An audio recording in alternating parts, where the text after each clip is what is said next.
So you guys have been in the bubble for nearly 2 weeks now, spending, a lot of time together. I'm curious, has there been anybody's personality who you've been surprised by or gotten to know in a different way than you had before?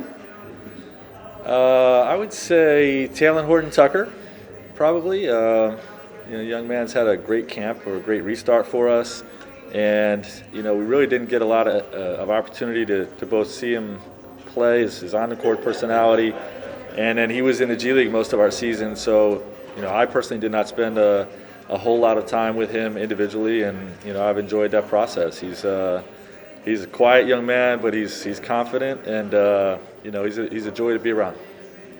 Okay, we're gonna go with Joe Barden. All right, so yesterday, Nate from the Pacers said that he had to back off practice because of soft tissue injuries. The Bucks yesterday, for the first time, really had structure. They were just kind of doing like a gym last week. Okay. And we saw you guys go pretty hard yesterday. What has been the tone and pace of what you guys have been doing? Well, we have to get them up to speed and get their bodies back to being used to full speed and full contact. And we began with that at the very beginning in short bursts, controlled scrimmages, so to speak. And we just tried to strike a balance of, heavy load one day, light load the next, heavy load one day, working in our off days. But I do think it's important, to get their bodies used to full speed, full contact at the right pace. Kyle, good. Frank, the NBA announced there are 0 player cases of coronavirus in the bubble. What was your reaction to that? And do you worry about maybe vigilance dropping in this environment with that news? Yeah, I think it's there's always going to be a small amount of risk, but I was excited to see that there's 0 cases in the bubble. I'm hopeful that it stays that way. I'm not surprised because what Adam has created here is a very safe environment, and with people being tested every day, you're able to identify the first time somebody may get it or when somebody has it, and you're able to keep them properly quarantined and isolated so it doesn't spread. So everybody in here is really doing a good job committing to some of the protocols to help keep everybody safe, and it wasn't really a big surprise. Okay, Morgan. A lot of scouting is based off of film. Does it change anything that you guys are going to be able to attend other teams' games, hear different conversations, and how do you guys start planning differently for that? I think we still treat it the same, but we just know we're going to be able to hear more.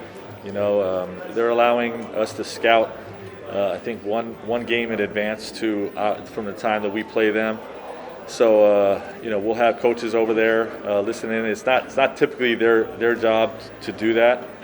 We don't have our full staff in the bubble, so like the flex staffing concept of people doing a little bit things a little bit differently and added from what they normally would do is something that we're trying to take care of with regard to scouting. But even off the video, you turn the volume up, you're going to be able to hear more. So it doesn't really change the process. You're just able to get more information. And as a follow-up, is there any encouragement or discouragement from players going and watching other games? I have no problem with our guys going to watch games. I don't think it's necessary.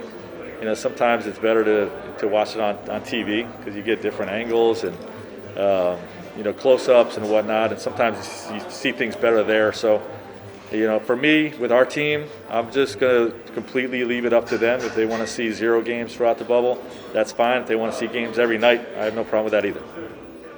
All right, Tanya again. I was wondering, is this the only space that you guys can gather everybody together in? No, we have a team meeting room where we're able to watch film. Yep. Today was the first day we watched film as a group. We have 24 chairs, I believe, 6 feet apart, spread out throughout the room, projector, and it's just our team meeting room. I think every team has a food room and a team meeting room. Do you bring any elements? There's been some things that I've seen set up film just like on the practice court, and I'll do it right before. So you guys do everything All of them said you would do that. Yeah, we have the ability to do that. We choose to do it before we hit the gym. On occasion, to mix things up, we will take it onto the court and do it. But for the most part, we do it in our team meeting room. Mike Trudell? Hey Frank, Mike Trudell back in LA. What's up, Mike? AD said that one of the points of emphasis in film was transition defense. I know you've been talking about it all year. When you looked at the film, how much of that is will and you guys just can do it, and how much of it is composition and kind of being big and LeBron having the ball, that kind of stuff? Well, it's both of those really. I feel like our guys are working really hard at it. I feel like we have for the most part this season to try to be better at it. But I do think that because of our size and how good we are defensively in the half court, we face teams that have more of an intent to run against us than maybe other teams. So we know that's a way teams are going to attack us. To me, your transition defense is probably the most difficult area of your defense to get guys on the same page. There's a lot of fundamentals that we want to adhere to, but just the communication, working together to get matched up, to load to the basketball, to communicate. Those things take a lot of reps. For players to get comfortable with each other. A lot of times, people will talk about the chemistry, pass and catch, and where's somebody going to be spotted up offensively. But working to get back in transition and get matched up at full speed is one of the more difficult things. Frank, it's David Grenneman in LA, and throughout the regular season, there was a constant refrain from you crediting Anthony Davis for the resiliency he showed playing through injuries. So obviously he has that under his belt, but he also has the benefit of having 3 or 4 months off to rest his body. Just can you speak about what you view as the potential for Anthony these next couple months down in Orlando? Well, potential for Anthony Davis is always, there's really no ceiling, with what he's able to do. And, he has been very resilient playing through injuries for us this year.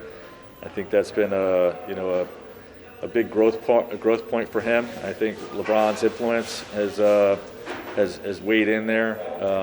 But if he stays healthy, the sky's the limit. He can dominate the game on the defensive end of the floor, on the perimeter, at the basket, rebounding, and then there's nothing he can't do offensively as well. So, hopefully we continue to, gel as a team and see him reach that potential. Okay, Chris Mannix, please.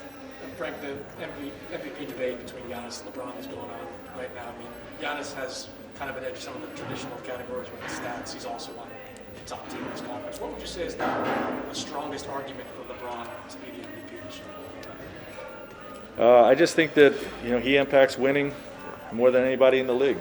His IQ, he's the quarterback of both the offense and the defense for us. It's probably if you're going to choose one argument, when you have Tom Brady running the show offensively and Mike Singletary barking out calls on the defensive end, you're a dominant team. And, to all the other factors, his scoring, his ability to pass the basketball, leading the league in assists, like all that stuff matters. But to have, the best offensive leader in the league and the best defensive leader on the league in one player is probably the best argument. Singletary, Yeah. Did I say that wrong? What about Mahomes? Hey, Go Coach, ahead, I Jared. just wanted to follow up on Morgan's question about kind of what you're going to be able to hear during the games. How do you feel like you or some of your fellow coaches may have to adjust how you interact with officials? Just be more cautious. Obviously, assistant coaches get away with saying a lot of stuff throughout the regular season, and everything's just going to be heard at a higher level. So, we don't ever want to give a ref an opportunity to take a point away from us. So we just got to be a little bit more reserved with it. Kyle has a quick follow-up question. Yeah, I know we're being cautious about player statuses, but obviously Rondo had surgery and Markieff Morris, we did not see him in practice yesterday. Right. What is the process for guys who might be arriving late to the bubble to ramp them up into full activity? Yeah, well, first we got to get him in and cleared. That's the biggest thing. And Markieff Morris has cleared the protocol in LA. He's en route now to join our team.